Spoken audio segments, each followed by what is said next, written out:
melakukan, menggenapkan apa yang diwahyukannya kepada saudara dan saya. Yang diperlukan adalah percaya. Kalau saudara mau bersama Tuhan Yesus, tidak ada yang tidak bisa.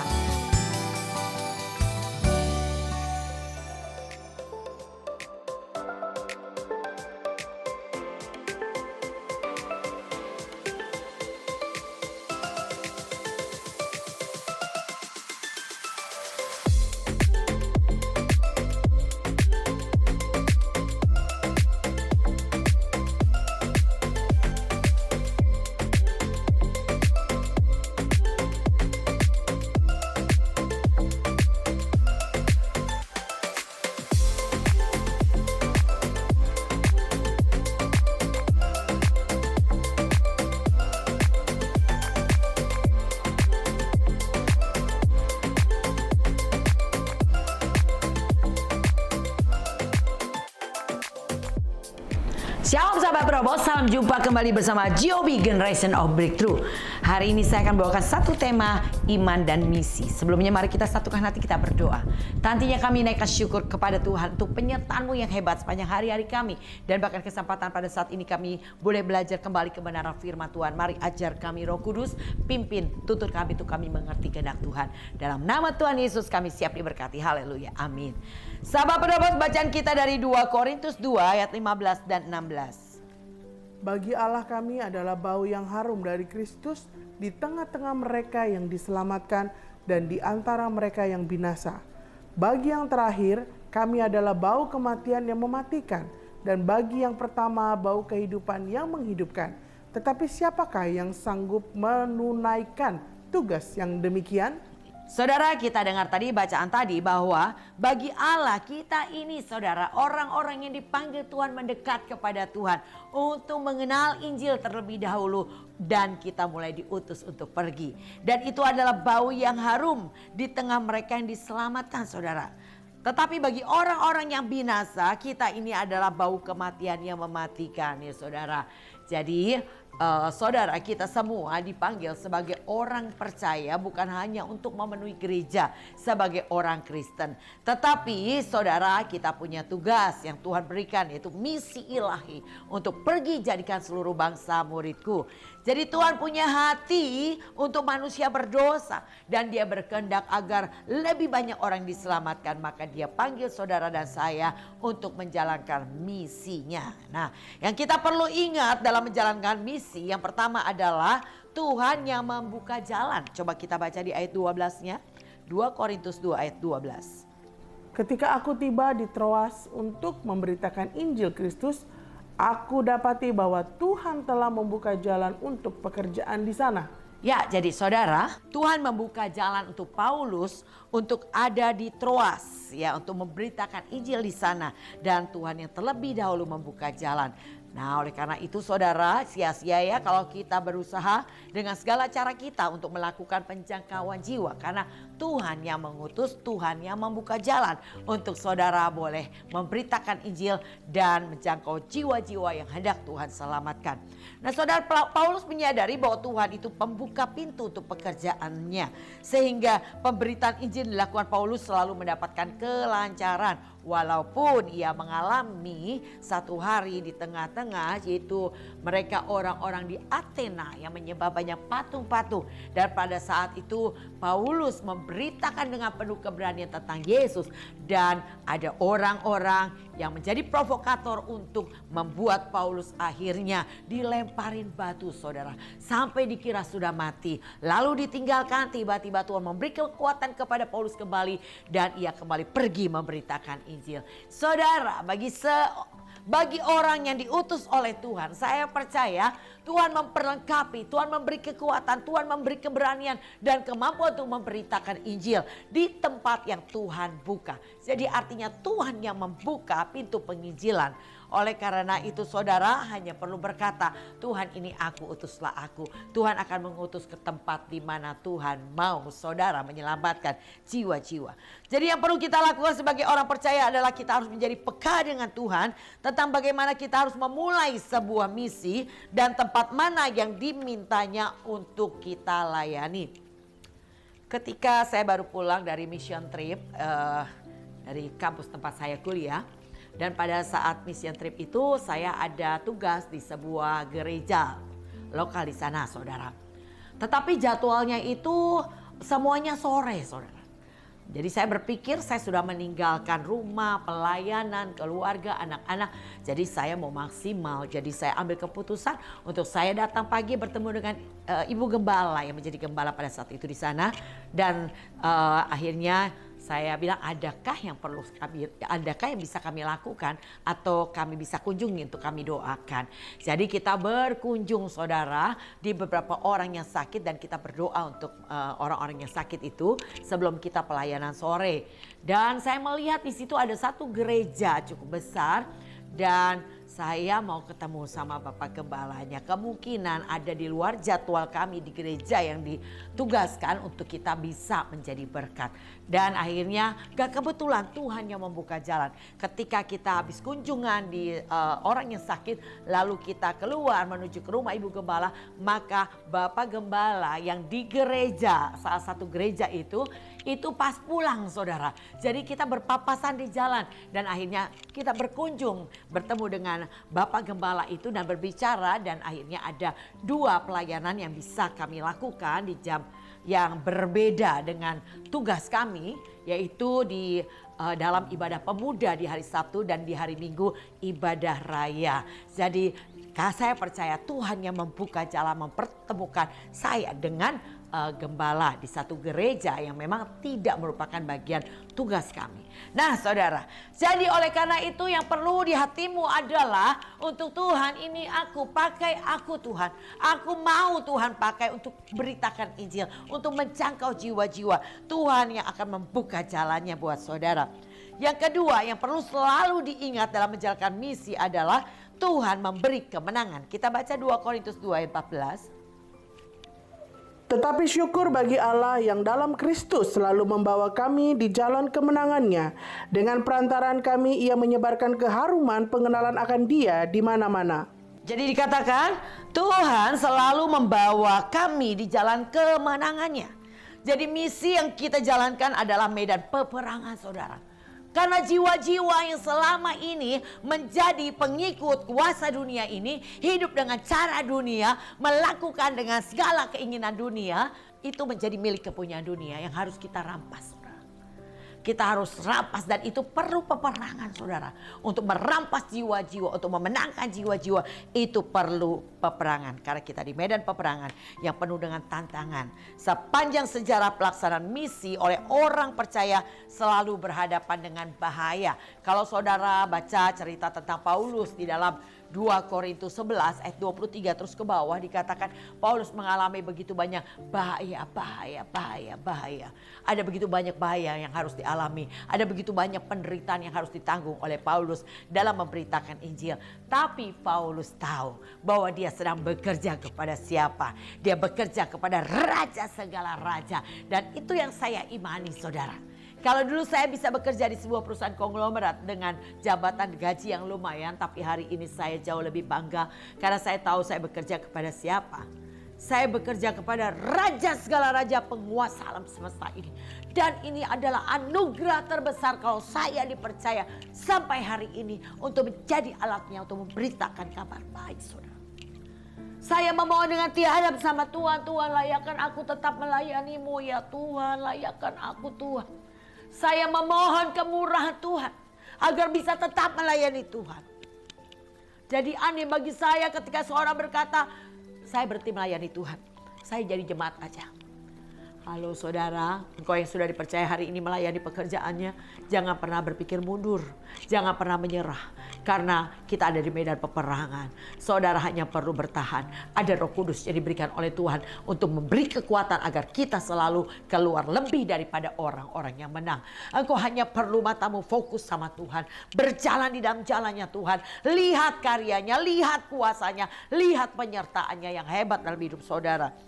Jadi saudara, inilah yang harus kita lakukan. Perhatikan bahwa Tuhan selalu memberi kemenangan. Namun Tuhan juga senantiasa memberikan kekuatan penyertaan. Dan dalam ayat tadi kita baca, Paulus selalu ada di dalam jalan kemenangannya. Jadi walaupun menghadapi begitu banyak bahaya, tapi ia selalu melihat kemenangan. Waktu ia ada sampai di satu pulau dan tangannya digigit sama ular beludak, ular yang sangat berbisa. Tapi di situ dia melihat ia tidak kenapa-napa. Dan rakyat atau semua orang yang melihat dan mereka mulai menganggap Paulus itu dewa. Dan mereka mau dengar apa kata Paulus. Saudara, Tuhan selalu punya cara untuk memberi kemenangan buat kita di medan peperangan ini. Jadi oleh karena itu, ibarat sebuah pertandingan, ladang misi adalah sesuatu yang kita pasti perjuangkan dan usahakan. Selalu ingatlah bahwa akhirnya Tuhan pasti beri kemenangan. Kalau ujungnya menang, kenapa kita harus takut melangkah? Kalau ujungnya menang, kenapa kita harus khawatir? Kenapa kita harus takut, saudara? Karena ujungnya kita pasti menang. Amin. Engkau hanya perlu menjalankan proses hidupmu. Engkau hanya perlu tetap memandang kepada Tuhan. Engkau hanya perlu tetap datang berdoa agar Tuhan beri kekuatan. Di dalam medan peperangan bersama dengan Tuhan kita pasti memperoleh kemenangan. Yang ketiga yang saudara harus perhatikan di dalam jalan menjalankan misi, yaitu Tuhan mencari kemurnian. Kita baca ayat 17 dari 2 Korintus 2. Sebab kami tidak sama dengan banyak orang lain yang mencari keuntungan dari firman Allah. Sebaliknya dalam Kristus kami berbicara sebagaimana mestinya dengan maksud-maksud murni atas perintah Allah dan di hadapannya. Iya, saudara. Jadi melalui apa yang kita baca tadi diingatkan bahwa misi adalah sesuatu yang harus dilakukan untuk kepentingan kerajaan Allah. Bukan untuk kepentingan pribadi kita. Untuk kepentingan kerajaan Allah. Agar banyak jiwa yang diselamatkan. Inilah tugas yang Tuhan berikan sebelum ia naik ke surga.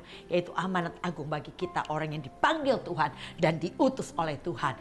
Tuhan mau kita selalu berbicara untuk kepentingan kerajaan surga. Meskipun ada godaan untuk mendapat keuntungan dari pemberitaan firman Allah, namun kita diingatkan agar melakukannya dengan maksud murni. Contoh, saudara hamba-hamba Tuhan yang hari ini melayani mimbar, yaitu memberitakan firman Tuhan. Misalnya saudara ada beberapa jadwal yang bersamaan yang meminta saudara pelayanan. Apakah saudara memilih karena ini gereja besar pasti PK-nya besar, ini gereja kecil, udah ngambil yang besar aja. Nah, kalau masih ada pikiran seperti itu, saudara harus kembali kepada belajar memiliki hati yang murni untuk memberitakan Injil. Jadi saudara harus beritakan Injil dengan kemurnian, yaitu untuk kerajaan Allah bisa diberitakan saudara. Jadi saudara jangan sampai saudara tergoda oleh segala tawaran-tawaran dunia yang membuat saudara akhirnya tidak lagi memiliki kemurnian iman. Kemanapun kau dipanggil, dipilih, beritakan Injil dengan kemurnian.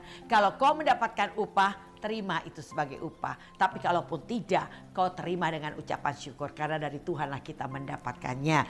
Jadi selalu Tuhan akan melihat ini. Apa yang kita lakukan menilik motivasi kita. Dan akan memberi upah bagi mereka yang berkenan kepadanya, saudara. Jadi kalau saudara tidak mendapatkan upah dari apa yang kau lakukan, apa yang kau buat dengan ketulusan kemurnian, jangan marah. Kenapa? Karena Tuhan menyediakan upah yang jauh lebih besar dari apa yang kau bisa terima dari orang yang kau tolong, saudara. Oleh karena itu kita belajar saudara 3 hal ini, yaitu di ladang misi itu perlu iman, saudara. Untuk saudara diutus ke ladang misi, saudara perlu iman. Dan imannya harus bertumbuh, akan membuat pelayanan saudara akan semakin dipercaya oleh Tuhan. Jadi iman saudara harus bertumbuh. Semakin hari semakin dewasa. Dan itu bisa kelihatan melalui respon-responmu. Jadi yang perlu kita ingat ada 3 hal untuk menjalankan misi. Yang pertama, Tuhan yang buka jalan untuk ladang misi. Untuk di mana saudara akan melayani. Dan Tuhan pasti memberi kemenangan. Kita tidak perlu takut untuk setiap tantangan yang ada di depan kita. Dan ketiga, Tuhan mencari kemurnian. Ini yang Tuhan cari. Kemurnian dalam melayani pekerjaannya. Saudara, Tuhan akan menguji ini selalu dalam kehidupan kita, dalam melayani pekerjaannya. Ujungnya adalah pasti. Kalau kau bisa dipercaya perkara kecil, Tuhan janji engkau akan dipercayakan perkara lebih besar, lebih besar, lebih besar, lebih besar. Tapi sebelum mencapai perkara yang lebih besar untuk Tuhan percayakan, engkau akan diuji. Tuhan mau lihat kemurnian hatimu. Tuhan mau lihat seberapa engkau berjuang. Oleh karena itu saudara, marilah jadi penerobos-penerobos yang tidak terhentikan. Dan kita punya slogan, generasi penerobos, pasukan yang tidak terhentikan. Karena apa yang dilihat, karena apa yang didengar, karena apa yang dihadapi. Maju terus sampai garis finish. Walaupun yang kau lihat mengecewakan, walaupun yang kau dengar menyakitkan, walaupun yang kau hadapi menakutkan. Jangan menyerah, engkau hanya tetap fokus. Perlu fokus saudara. Mata tertuju kepada Tuhan. Belajar abaikan setiap kehinaan yang kau harus hadapi di hadapanmu. Dan maju terus pikul salibmu, selesaikan sampai tuntas. Amin saudara. Jadi oleh karena itu berbahagialah kita yang hari ini ada di dalam panggilan Tuhan.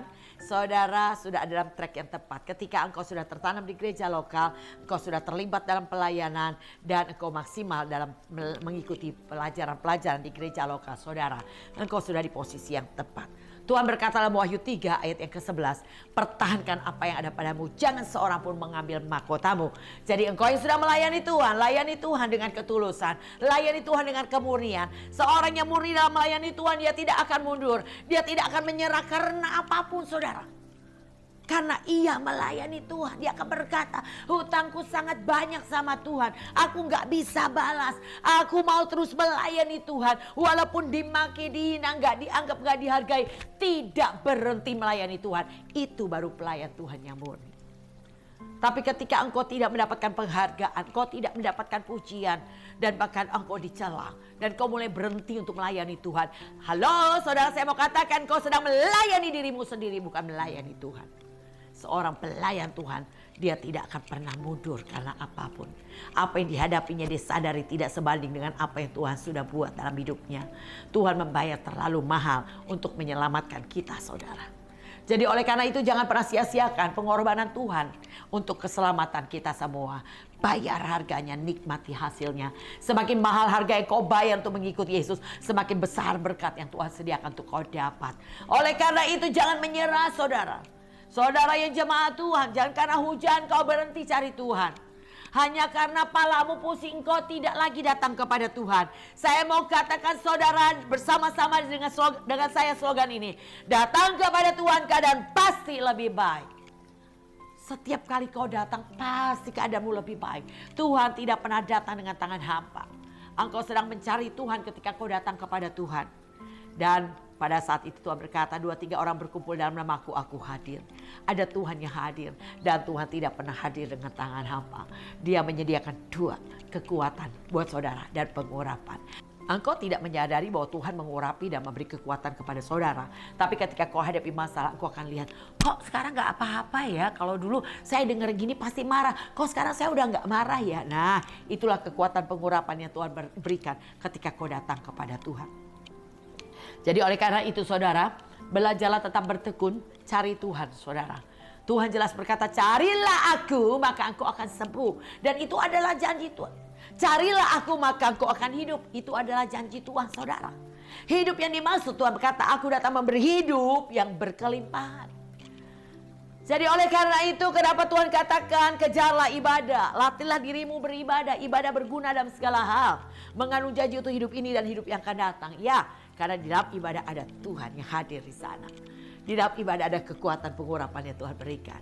Dan kalau kau adalah orang yang rendah hati, engkau akan terima setiap proses apapun. Ketika engkau berdoa, maka setiap proses yang ada di depanmu itu adalah bagian yang Tuhan izinkan untuk kau mengenali Tuhan secara pribadi.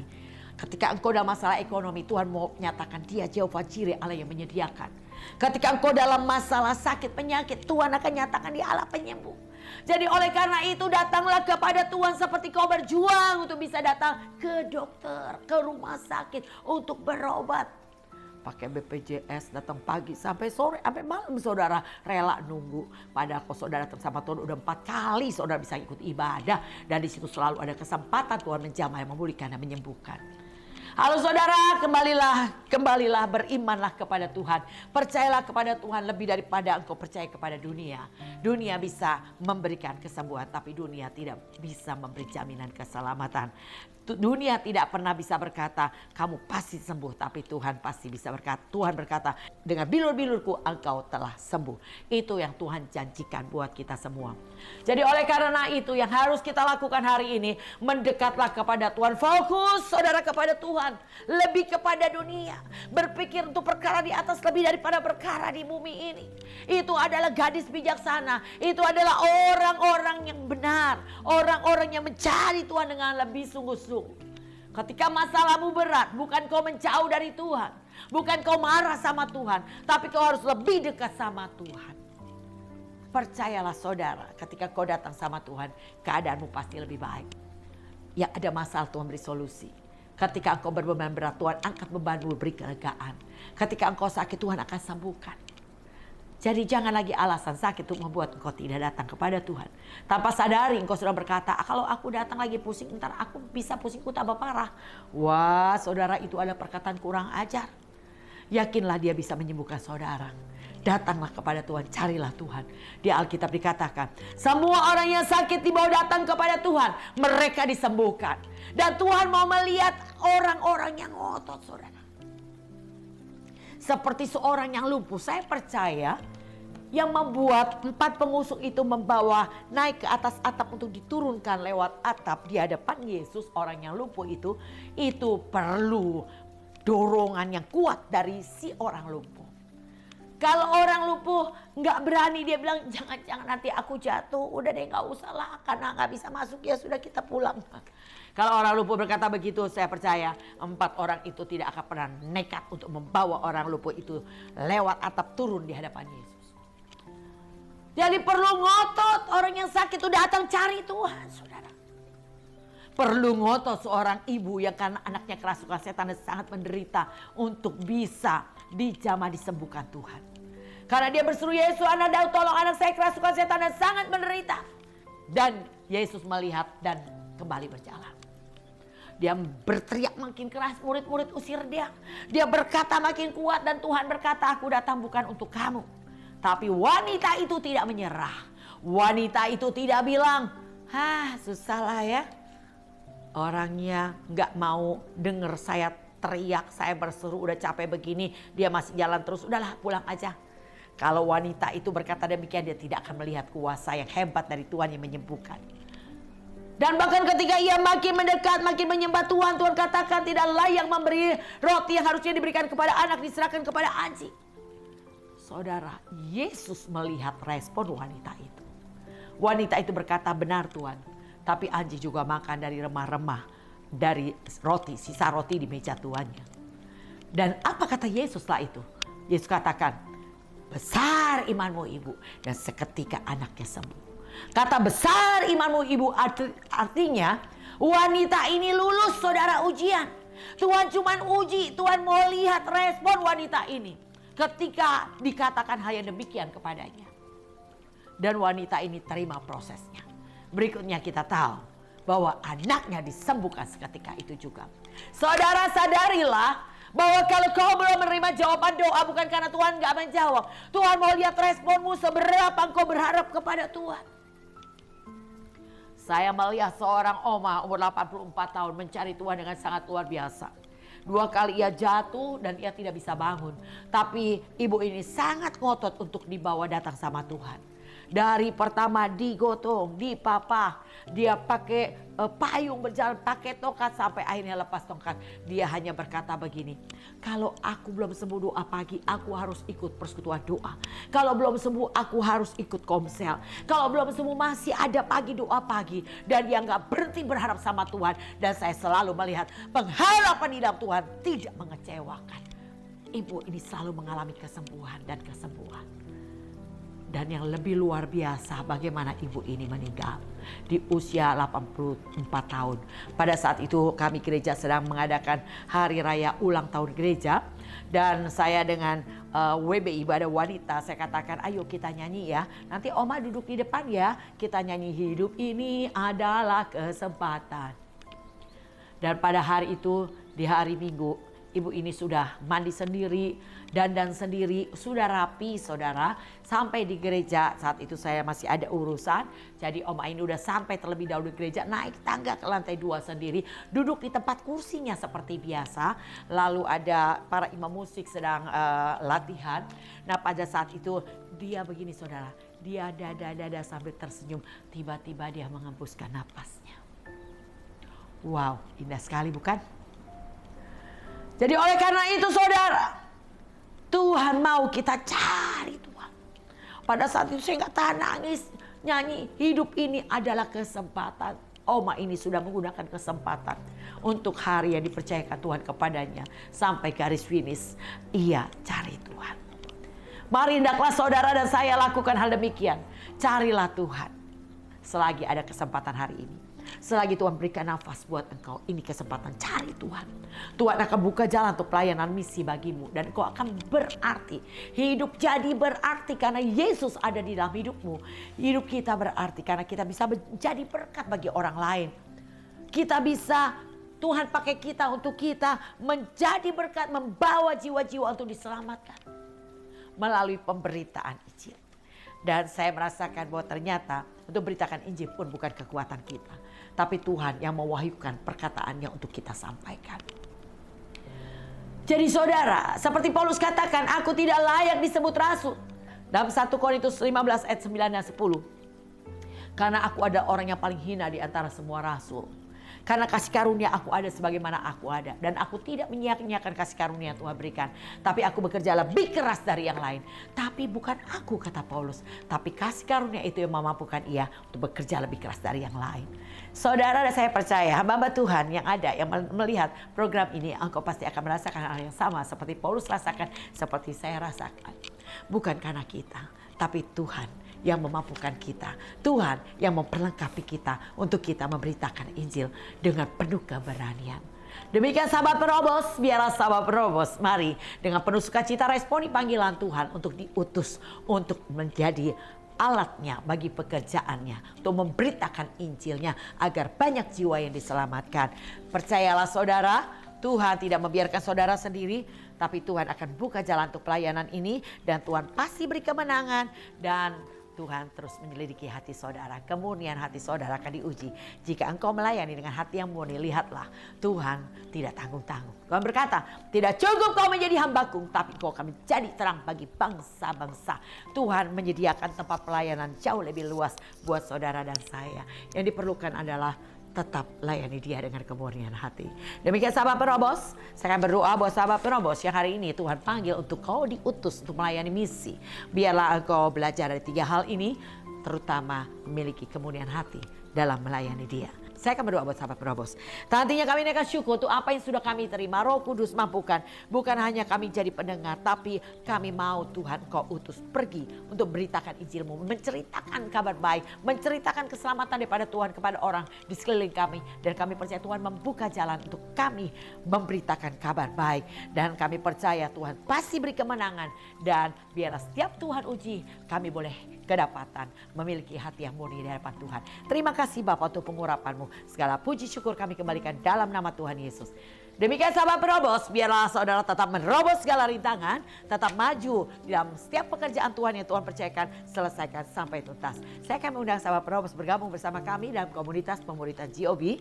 Ada 2 kali di setiap hari Selasa dan Kamis untuk kita belajar dan ada tugas-tugas di doa pagi Senin sampai Sabtu yang kita ikuti.